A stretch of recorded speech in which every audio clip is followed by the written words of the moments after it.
So I am Azra de Mullet, one of 3 of the de Mullet brothers from the de Mullet family in the pits. We were just a family trying to get along, trying to survive the decrepit nature of the pits. My mother and father were just normal dock workers that then got killed as a result of the pirates of the pits just ransacking the ship they were working on. And that left me in charge of both of my brothers, Kirik and Dart. And they just weren't the same since my mother and father passed away on that ship that day. I was left to just tend to the family household and try and keep the brothers in check, but they were always getting into scraps, always getting into trouble, and there wasn't much I could really do to oversee that.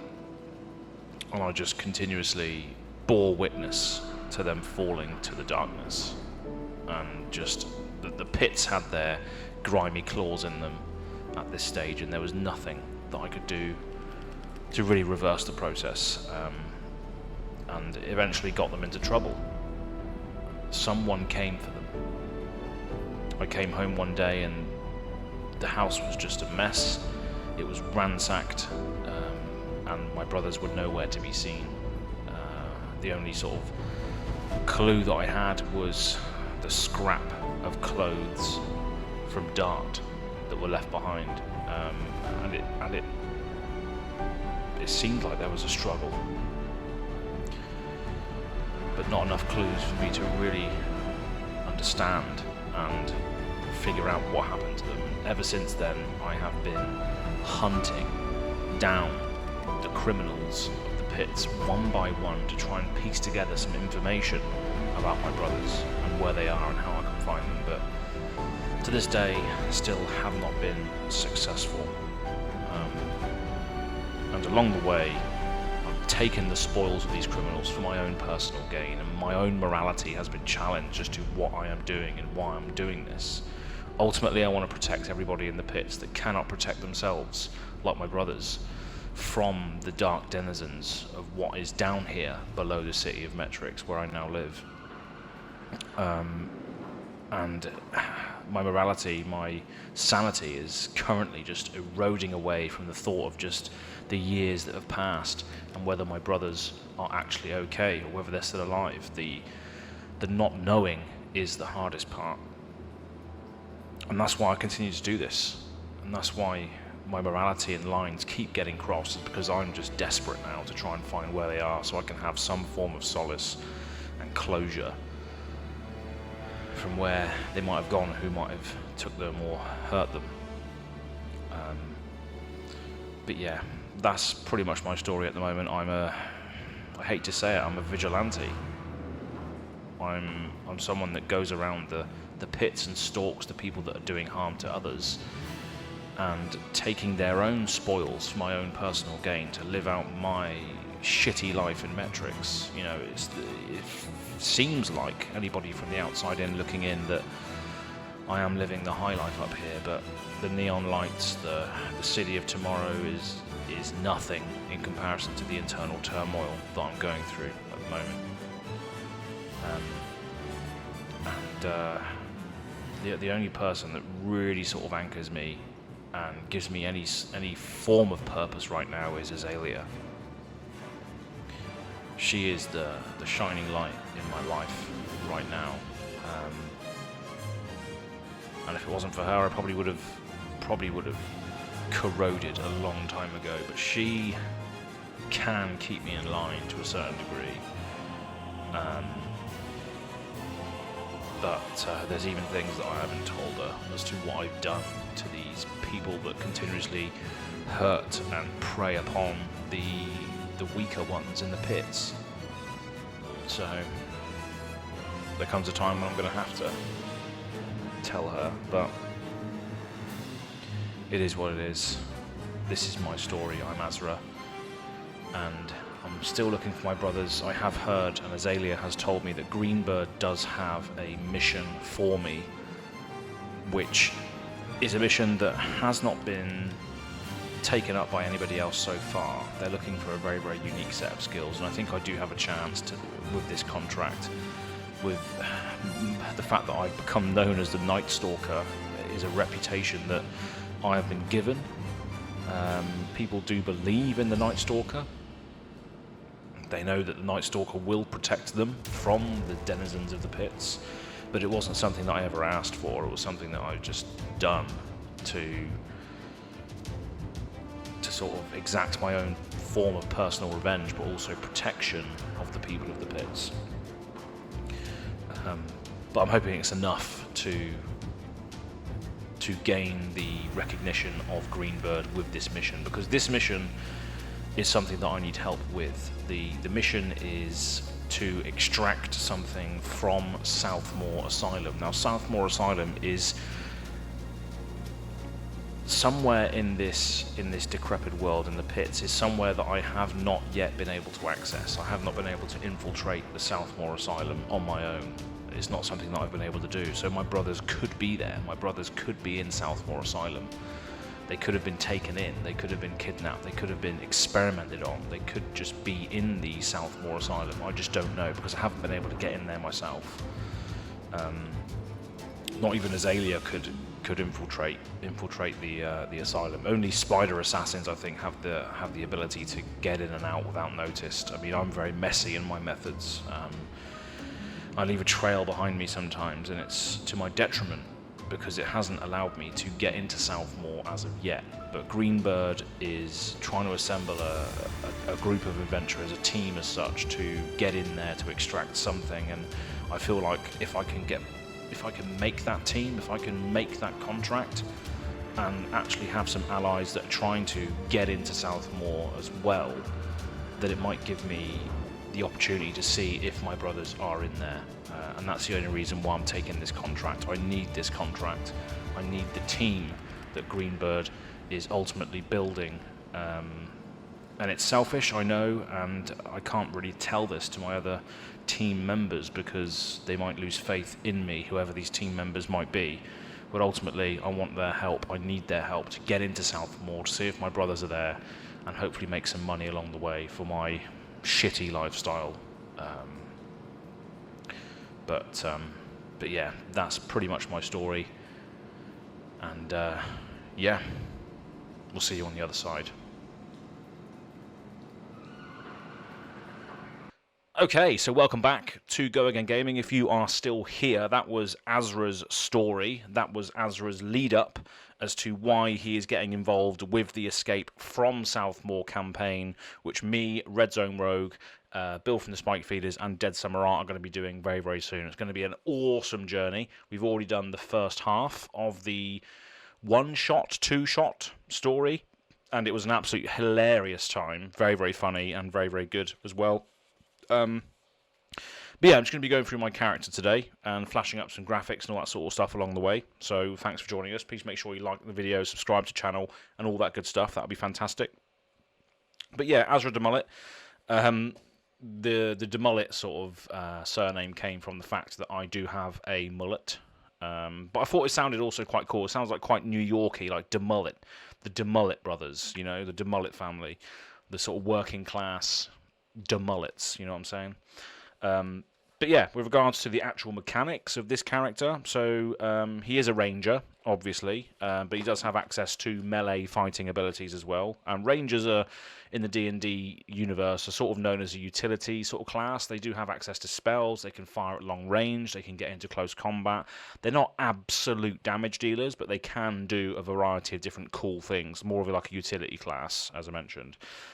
In this party as well, we do have myself as the ranger, so again, being able to cast certain debilitating spells as well as attacking close range and long range. We have Kel, who's playing Villain, the assassin, so again, does absolutely horrendous damage if obviously the sneak attack damage goes through and all that good stuff, and really preying upon sort of surprised and disadvantaged opponents. And then we have Honor, who's being played by Bill, and Bill is playing like a warlocky cleric class with healing abilities and a big massive tower shield, so the tank and the healer in the group, as well as access to other smiting-esque spells. So we do have a cool little team going on. But yeah, my character is like a hybrid fighter and utility class, does have access to cure wounds as well, so he can cure some wounds. But yeah, so I'm just going to go through the character sheet and the stuff that you can come to expect from the stats that my character has. If you are interested, please make sure you like this video and subscribe and all that good stuff. If you haven't done so already, thank you. But yeah, so my character is a human vigilante and monster hunter, born and raised in the pits, and is always looking for clues about his two missing brothers, which has obviously led him to Greenbird's contract. Greenbird's contract is essentially requesting a team of people to get into Southmaw to get something out of Southmaw. And obviously Azra sees this as an opportunity to get into Southmaw with the help of other people, because he hasn't been able to infiltrate there yet. He doesn't know whether his brothers are in there or not. So if there is an opportunity to get into there, he is doing it, which is why he's here, which is why he's in this mission. But his lifestyle, as you would have heard from his story, he lives in like a sky condo in Metrics, and you'll be able to see the picture on screen here. And he is actually very wealthy, so he does have a lot of money, a lot of resources to his disposal, because he essentially kills the people that are doing harm to others in the pits and takes those spoils for his own. So he's essentially like the Punisher of the Wraith universe. He does have some form of moral code, but he crosses the line on murdering and torturing people that don't deserve to live in his eyes, essentially, and at the same time tries to get as much information from the criminal underworld as to where his brothers might be as well. So yeah, he accrues money from the criminals that he kills and hunts to be able to live this sort of lifestyle up in Metrics, up in the city of tomorrow. And yeah, he spends his money on stupid stuff, and he's got like a steam-powered motorbike that he blazes around with in the world of Wraith. And he does travel quite a lot. He's on his bike quite a lot. He's going to different places quite a lot, and he's taking on monster hunting contracts as well from all over the place. So he travels to different areas of Wraith and takes on big monster hunting contracts and other sort of bounties to ultimately quell a threat that's threatening the populace of that area. So again, he's doing good, but obviously for personal gain at the same time. So yeah, with regards to his items and his equipment, he does have a bow, which is a longbow in the D&D world, but he is carrying Redliner as his bow from the Flesh and Blood universe. Redliner is like a mechanical-esque bow. It's got like loads of cogs and stuff. I think it's the most sort of futuristic looking bow. Like obviously Death Dealer is like your standard bow, Sandscour is more of a sort of medieval type looking bow, and obviously Dreadbore is just a tetanus bow. So Redliner is probably the one that, you know, sort of synergizes well with mech and mechanologist and metrics, I think. So that's why he's going to be wielding Redliner. No real sort of abilities outside of the aesthetics, but yeah, Redliner. He's also wielding a steam-powered blade. So this is sort of similar to, not as big as Cloud Strife's sword, you know, like a huge buster sword, but it is a sword that he wields with two hands when he's in close combat. So in the D&D universe, that I believe that is just a long sword, which has the versatile mechanic, which means you can wield it in two hands to deal more damage. So yeah, he does have that. But obviously there's an ability also tacked on to the Steam Power Blade, which we'll get to later. Basically, it allows him to... well, rangers get access to spells, which we'll get into in a bit. But I've comboed that spell with this blade, essentially, so it makes more sense. But we'll get to that later. Obviously, he has his steam-powered motorbike. Obviously, that's probably not going to come into play in the D&D campaign, because that would be too easy to get anywhere, right? But he does have a steam-powered motorbike. And he has a piece of Dart's jumper, which he found at the scene of the missing brothers. He came back to his house being trashed. He's got like a scrap of Dart's jumper, which was left behind. There's no blood on it. There's no sort of sign of struggle with regards to that. But that's what he's got as a clue. So that's his main items that he has. And with regards to the sort of stats of the hero, obviously he's a ranger, so he's a level 5 ranger. We're all playing level 5 heroes in this game. And he has hit dice 1d10 per ranger level, so obviously we just rolled on this, and I had 33 health as a result of that. So not much health in comparison to Kel and Bill's characters. I think I'm one of the lowest health But again, I don't really want to be getting into close combat unless it is completely necessary. I'd rather just fire from distance and do other debilitating effects, as you'll come to see in a bit. But his proficiencies are light armor, medium armor, simple martial weapons. He's got thieves' tools. He's got saving throws of strength and dexterity, and he's got skills in athletics, perception, survival, and then deception and persuasion for being an urban bounty hunter. And obviously, in addition to the items that he has with regards to his signature items, he's also got leather armor, which is like sort of padded. I think it's studded leather armor class in D&D is what Kale Dead Samurai allowed me to have. He's got an explorer pack and a quiver of 20 plus or so arrows. But obviously, in this sort of campaign, we're not going to be keeping track of the amount of arrows I have. Then he has some skills. So he's got ear to the ground. You get this from being an urban bounty hunter background, which I believe is part of the Xanathar's Guide to Everything book.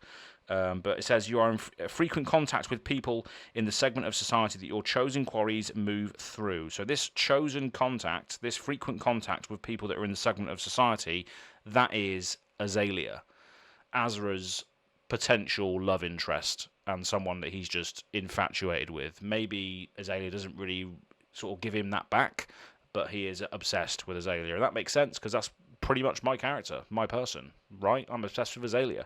But his contact in the pits and his ear to the ground flavour is Azalea. Azalea is his contact in the pits. So it says here, these people might be associated with the criminal underworld, the rough and tumble folk of the streets, or members of the high society. This connection comes in the form of a contact in any city you visit, a person who provides information about the people and places of the local area. So Azra is probably going to know a lot of the characters in the Realm Wraith and the places that he goes, but obviously in this campaign he knows Azalea as well. Will we see Azalea in this campaign? Stay tuned. But yeah, he also has a favoured enemy. I think this comes with the Ranger class, and that is monstrosities and or dregs. So monstrosities are like just one-off big creatures like griffins and chimeras and those big monstrous things that don't really come in high quantities. He's good at killing those because he's a monster hunter, sort of day-to-day monster hunter, for get his big money in. And dregs as well. He also is good at killing dregs. Obviously, he resides in the pits. So Kale, Dead Samurai, the DM has allowed me to put dregs on there as my favourite enemy. So that allows me to... it says I have advantage on wisdom or survival checks to track dregs or monstrosities, as well as on intelligence checks to recall information about them. So if there's certain dregs or certain monstrosities, I can recall information about them and potentially find out what their weaknesses are and all that good stuff. And obviously, when you take that feature, you can learn a language learned by one of your favourite enemies if they speak one at all, which they don't. So Kale, Dead Samurai allowed me to just have Undercommon, which is more of like a slang English sort of style language. Then we've got Natural Explorer, which comes with Ranger class, and it says when you make an intelligence or wisdom check related to the pits, which Kale gave me, your proficiency bonus is doubled if you are using a skill that you're proficient in. And then obviously you get a load of travelling benefits as well, which is more catered towards long-term campaigns, so we're not going to go through those here. Azra's also got some fighting styles. He's got archery, so that allows me to gain a +2 bonus to attack rolls when you make attacks with ranged weapons, and that did come in handy in the campaign, so obviously I get +2 on that, plus my proficiency bonus, which I believe is 6, so I'm actually rolling with a +8 to hit on attack rolls made with ranged weapons, which is pretty good. Then we've got Primeval Awareness, plus dregs as well. So beginning at 3rd level, you can use your action and expend 1 ranger spell slot to focus your awareness on the region around you, and for 1 minute per level of the spell slot you expend, you can sense whether the following types of creatures are present within 1 mile. Aberrations, celestials, dragons, elementals, fae, fiends, and undead. The feature doesn't reveal the creature's location or number, so I can actually just put the feelers out there and sense whether there's going to be enemies of a certain type in the area. Now, in this campaign, in Wraith and what have you, dregs is the main thing that I can sense, which may come in handy, depending. Then we've got Hunter's Sense. So at 3rd level, you gain the ability to peer at a creature and magically discern how best to hurt it. So again, that's more of like a flavour, like, oh, I've fought this enemy before, I'm going to be able to find out what its weaknesses are, etc. So as an action, you can choose one creature you see within 60 feet of you. You immediately learn whether the creature has any damage, immunities, resistances, or vulnerabilities, and what they are. If the creature is hidden from divination magic, you sense that it has no damage, immunities, resistances, or vulnerabilities. So again, just a way of focusing and hunting or honing in on one enemy and just deciding and finding out whether it has any vulnerabilities that I can exploit with various things. And you can use this feature a number of times equal to your wisdom modifier, minimum of once. You regain all expended uses when you finish a long rest. So yeah, it's pretty good. And then we've got Slayer's Prey as well, which comes with the Monster Hunters. I think it comes with the Monster Hunter class or just Ranger in general. But at 3rd level, you can focus your ire on one foe. I think this is Monster Hunter class, actually, increasing the harm you inflict upon it. So as a bonus action, you can designate one creature you can see within 60 feet of you as a target of this feature, and then the first time each turn that you hit the target with a weapon attack, it takes an extra 1d6 damage from the weapon. So that's pretty good. And then obviously that benefit lasts until you finish a short or long rest, and it ends early if you designate a different creature. So that's cool. Obviously, you've got an extra attack, so at 5th level you have 2 attacks, and that can be used either in close combat or ranged combat. And obviously my spells are Cure Wounds, which is pretty good. It's always useful. Then we've got Searing Smite. So this is the thing that is in flavour with the steam-powered blade. If you remember that I said I've got a steam-powered longsword. Searing Smite basically allows me to charge up the sword with steam power or fire and deal extra damage if it hits. I can't recall, I'll flash it up on the screen here what Searing Smite does, but essentially if it connects, you do extra fire damage when you hit them with Searing Smite, and it is a bonus action as well, which is pretty good. So you can basically light targets on fire and stuff with that, which is quite nice. Then we have Ensnaring Strike. This is actually something I did use in the campaign, and this is basically just a barbed undertow. So I'm going to flash up the barbed undertow here so you can see the art, but that's basically what I wanted Ensnaring Strike to be as a thematic thing. It's basically using a sort of barbed wire sort of ensnaring ability when you fire a ranged weapon, and this did actually come into effect in the campaign as well. It did actually ensnare a creature and sort of made it disabled, essentially, or I can't remember what the word is, incapacitated? No, I can't remember, but it basically tied up that enemy and made it so it couldn't really act unless it got a strength saving throw at the beginning of their turn. And it deals damage over time as well. It's like a barbed sort of thing that if you're still in the barbed, you're taking damage every turn from it, which is quite cool, quite utilitarian. And finally, we've got Fog Cloud, which is another sort of... haven't used this yet in the campaign, so spoiler alert here. But these are more of like fog sort of flashbang sort of style arrows, which will basically sort of shroud the area that it's affecting in low visibility, so it makes everything harder to see if you fire it in a certain place. So that's also quite cool, but that's under the Fog Cloud magical spell in D&D, but it's probably going to be attached to arrows that I fire in this campaign instead. We do have some Monster Hunter spells as well. We've got Protection from Evil and Good and Zone of Truth, but I don't think they're really going to come into play in this particular campaign, but that's just something to note as well. And if I just go through my character sheet and the stats here, so it's Azra the Mullet. He's a level 5 ranger with a bounty hunter background. He's got 15 armor class from wearing studded leather. He's got 16 strength, 16 dex, 13 constitution, 12 intelligence, 16 wisdom and 11 charisma, and 16 passive wisdom for perception. His proficiency bonus is +3 at level 5, and he has strength and dexterity saving throw proficiency, so he actually gets +6 on those. And then also we've got athletics, deception, perception, persuasion, stealth, and survival. We've got +6 athletics, +3 deception, +6 perception, +3 persuasion, +6 stealth, and +6 survival as our proficiency skills there.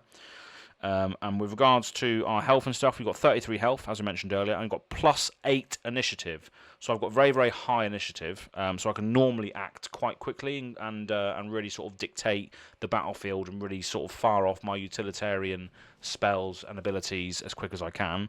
Movement speed is 30 feet because I'm just a human. Obviously, we've got 2 attacks. We've got the bow and the sword. So the bow is a +8 on to hit with the bow, and it's a D8 +3 damage on that. And then we've got a sword with +6 to hit with a 1d10 +3 damage. That's normally wielded with 2 hands, hence it's why it's a D10 rather than a D8 for the long sword. And then we've got 2 attacks with those weapons. So we can either fire 2 arrows or swing twice with our sword. And that's pretty much it. Everything else is just aesthetics. You can see here that my character is this is a character that I got done a long time ago, and patrons of the channel will actually have a Azra card from when I actually got this done a long time ago. And since then, I've also had the Azra and Azalea sort of anime-esque art done as well, which is actually going to be part of a playmat. So that playmat is going to be delivered to me this week, actually, in a large quantity. So if you do want one of those, they'll be up on the Go Again Gaming store very, very soon. And yeah, if you want an Azra card and all that good stuff, become a patron, because I've still got a few of those left. But that's pretty much it for today. Just wanted to share my character's story, what you can come to expect from this character during this small campaign, and I'm very, very excited to share more of this as we record it. We've recorded the first session. We're about to record the second session soon, and yeah, by the time this comes out, you probably wouldn't have seen the first session yet. So there's a couple of spoilers as to what I do and what actions I take in this video. But I hope you enjoyed it. Please make sure you like and subscribe and all that good stuff. Check out the GoAgainGaming.com website for the Patreon and the affiliates and the playmats and the Azalea tokens and all that good stuff. And hopefully we'll see you to do it all over again on Go Again Gaming very soon. Cheers.